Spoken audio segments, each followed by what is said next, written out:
So, yeah. That's from a charity match where me and my father actually got to bat together in a partnership.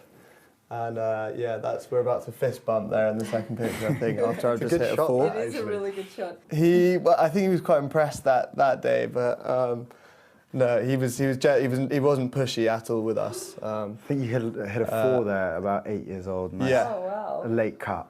But no, he talked about that partnership a lot growing up. Yeah, there's a great scorecard where you have both of their names, S. Khan, I Khan, and then me. I think I got out on a duck. Oh, no. Never a great batsman. I want to ask a little bit more about his conditions in prison. You spoke a little bit about what it's like inside, but what do you know about how he's coping in there, you know, solitary confinement? If you can describe to us what that's like inside there and how he's doing. I mean, he's a 73-year-old man as well. The conditions are awful. They're not bad, they're awful. It's, you know, Yeah, it's been described as a death cell, the cell that he's in, because I think inmates who have been put on death row have been put in these small cells before with barely any light. Sometimes the electricity's been cut off. Dirty water, as Carson was saying, and just completely substandard conditions that don't meet international law for any sort of prisoner. So what went through your minds when you saw the images of him that were circulating on social media, that perhaps he'd died or he'd been killed? There were all sorts of rumours swirling because, of course, there was no family contact, even though every Tuesday family members, based on the court, are supposed to see him and make contact with him, and they hadn't for several weeks. Yeah, incredibly stressful, obviously. Yeah, I went straight onto kind of my family group chat, because that's the only reliable source that we have on the ground in Pakistan. I remember it's just, you know, you go on Twitter and suddenly you see just, you know, Imran Khan dead, his body being transferred to this. It's like, it's obviously very jarring, and it obviously pulls you out of whatever you're trying to do in your normal life. Especially how helpless we are over here, not able to do much at all. So it's not ideal. And what did your aunt say about seeing him after that period, when that started to generate a lot of headlines and the international media got involved, the international community got involved? Suddenly she was allowed to see him again. What did she say about how he was? She reassured us that he was well, and yeah, he seemed healthy and well, but he was furious about the conditions he's being kept in, and he dictated a tweet, I think through her, or maybe, yeah, potentially through her, and I think that tweet has partly led to this reaction from the establishment to completely try and isolate him now. I also wonder, you talked about the fact that, you know, you guys have been warned not to come, even though the Defence Minister said you're welcome to come and you can visit him. Have you guys tried? Have you tried to engage with the Pakistani government to allow you to go and see your father?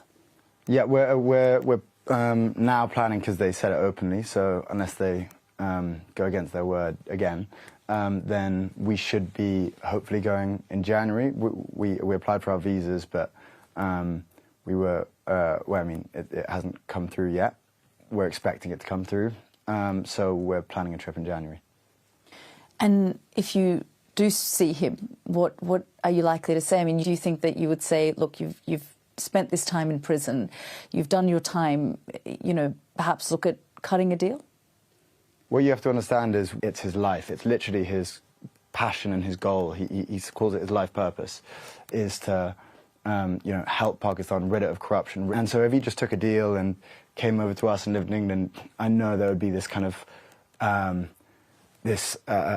burning desire and this aching that he's, you know, has left his country for dead, and he'd be depressed, to be honest. I know he would. This is his goal, and we, you know, as much as we'd love to have our father watching all of our kind of cricket matches or football matches over here, he has a purpose which is far greater. So you can only respect it.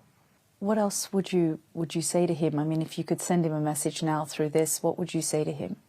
It's hard not to speak, just to get desperate. I want to know how we can how we can get him out, how we can help, because the main point is we feel so helpless at this point. I mean, there's so much to catch up on, what we've been doing in the past 6 months, how is life with us, and he refuses always to talk about his conditions. He's like, oh, you know, don't worry about me, how's everything? He wants to just kind of take in, absorb as much about what we're doing as possible, so I guess he has something to think about when he's in there, doesn't want to dwell on, you know, his situation. One of the first things you asked earlier, kind of what we'd speak to him about, one of the first things, if it's not the first question, it's the second question, was always, how is your grandmother, whose house it is here, who he loved, you know, tweeted that he loved her like a mother. We haven't spoken to him since she died only a couple of months ago, and I would love to speak to him about that. You know, he called her his mother after his own mother had passed, and their relationship was so close. So I'd love to speak to him about that. Was he critical of how you guys played cricket? He was actually quite polite. Yeah, he really wasn't.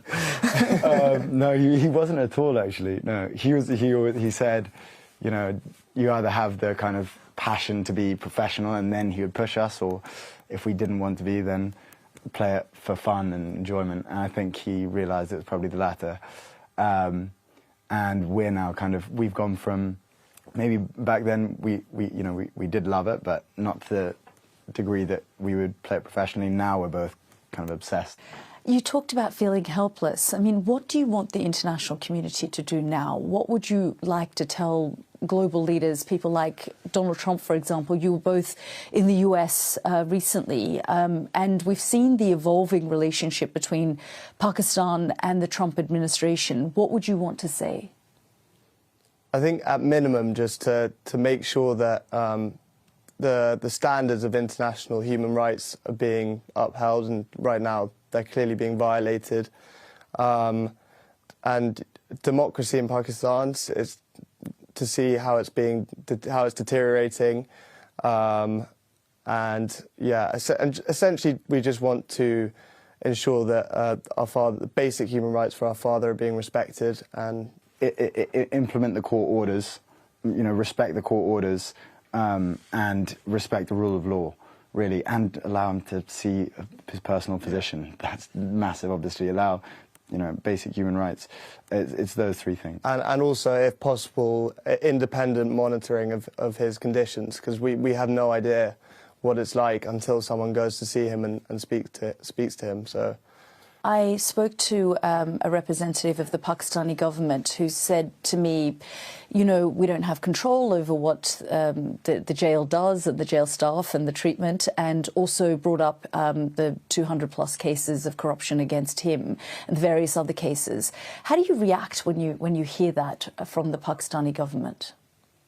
I mean, they're all crooks.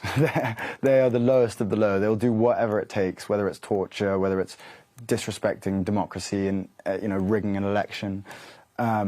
They'll take any sort of deal. They'll and as you see with Donald Trump, you know, they elected him as for the Nobel Peace Prize.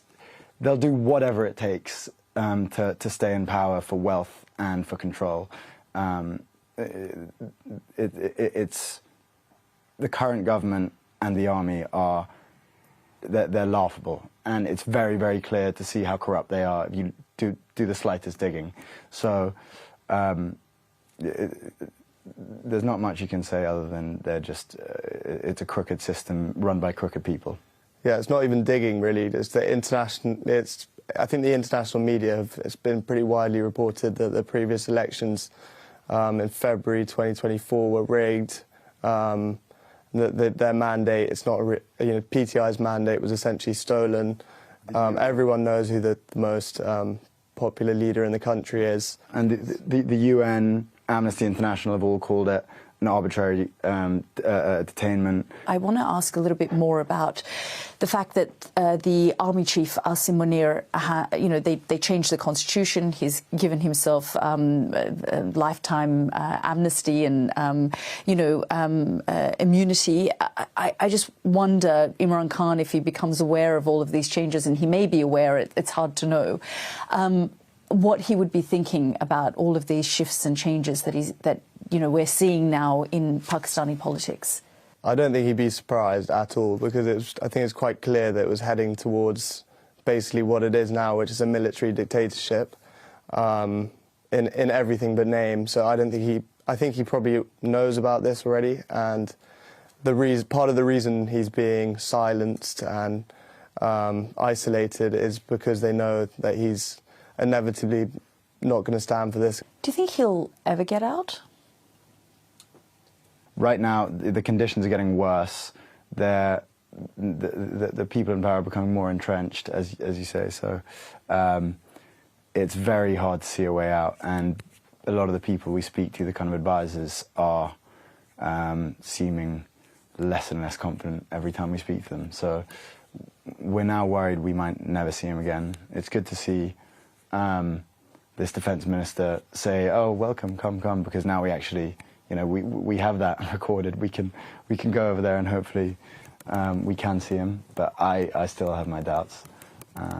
Yeah, and also the fact that he's not the sort of person who's going to make any compromises or cut a deal. So, yeah, at the moment that looks like the only easy route out. But I think international pressure is always an effective way of forcing change in these situations. I wonder on messages, I mean, what you would say firstly to the Pakistani government, and what would you say to the Pakistani people? Because, many say that they are held hostage by corrupt governments and these authoritarians who are changing their constitution, and it's going down a slippery slope of authoritarianism. I would say to keep the faith and to keep making noise, even though the government and the establishment are trying to scare them into silence as much as possible. Peacefully protest if you can. As you say, you're stuck between a rock and a hard place in terms of how much you can do in terms of your activism. You have lobbied the UN, and the Special Rapporteur has put out a very strong statement condemning his solitary confinement and saying it's against international law. What next for you guys in terms of what you do, along these lines to try and get the word out there? I think more media like this to spread the word, and also we're looking to do more advocacy, to do trips maybe to Brussels or Geneva in January to speak to politicians and officials about this situation. You talk about when you were little, 4 and 6, the conversations that your father had with you. As you were growing up, did you think you would ever be in this position, lobbying for his release from prison? Because, of course, the path that he was going down was always a dangerous path, going into... There has been no leader of the country, a Prime Minister of Pakistan, who hasn't spent time in prison since the creation of the state. It's always been that murky relationship between civilian government and the military and the intelligence agencies of the country.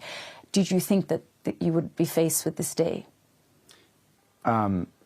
Yes, probably, realistically, because we spent, he especially, my brother, spent a lot of time asking him not to go into politics when there were kind of these dangerous characters killing people consistently. Everyone says, oh, all of these Pakistani politicians, they go to prison. This is just completely different. They're not all tortured in solitary confinement cells and staying there for, upwards of 2 years. What do you think they're afraid of? Popularity, yeah. Yeah. He's the most popular person in the country by a landslide. So the moment he's out, there's no chance they'll hold on to power. So they're desperately clinging on to it, however they can.